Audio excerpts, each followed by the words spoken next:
বাংলিশকে কি বলে? বাংলিশকে কি বলে মানে? বাংলিশ আবার কি? Banglish Banglish?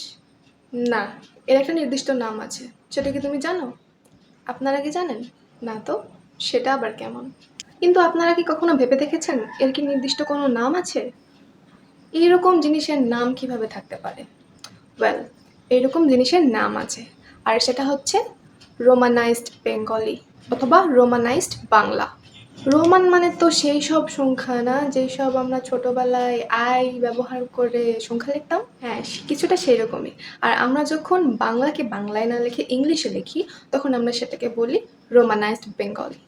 রোমানাইজড বেঙ্গলি কোনো আনুষ্ঠানিক লিপি নয়, বরং ধ্বনিভিত্তিক লিখন পদ্ধতি। আপনারা কি কখনো ভেবে দেখেছেন মানুষ এই জিনিসটা কিসের জন্য চালু করলো, কিসের জন্য বা কখনই বা শুরু হলো এইরকম জিনিস? বাংলা ভাষার সাথে এত বড় একটা অত্যাচার, এত বড় অন্যায়, এরকম বিকৃতি কে ঘটালো বা কিসের জন্য ঘটানোর প্রয়োজন হলো? ওয়েল, এর অনেকগুলো কারণ আছে। তার মধ্যে একটি হলো প্রযুক্তিগত সীমাবদ্ধতা। ইন্টারনেটের শুরুর দিকে অনেক ওয়েবসাইট বা সফটওয়্যার বাংলা ভাষা বা বাংলা ভাষার যে ফন্টটা সেটাকে সমর্থন করতো না।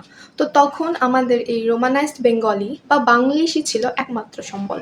এখন এটি প্রচুর জনপ্রিয়। এর জনপ্রিয়তার কারণ হচ্ছে এটি অল্প সময়ে অনেকখানি মনের ভাব প্রকাশ করা যায়। বাংলা টাইপিংয়ে অনেক সময় লাগে, তাই মানুষজন এটাকেই আধুনিক বিকল্প হিসেবে ধরে নিয়েছে।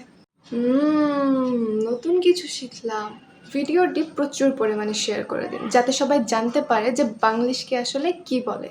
আপনি কি জানতেন বাংলিশকে রোমানাইজড বেঙ্গলি বলে? আশা করি নতুন কিছু শেখাতে পারলাম।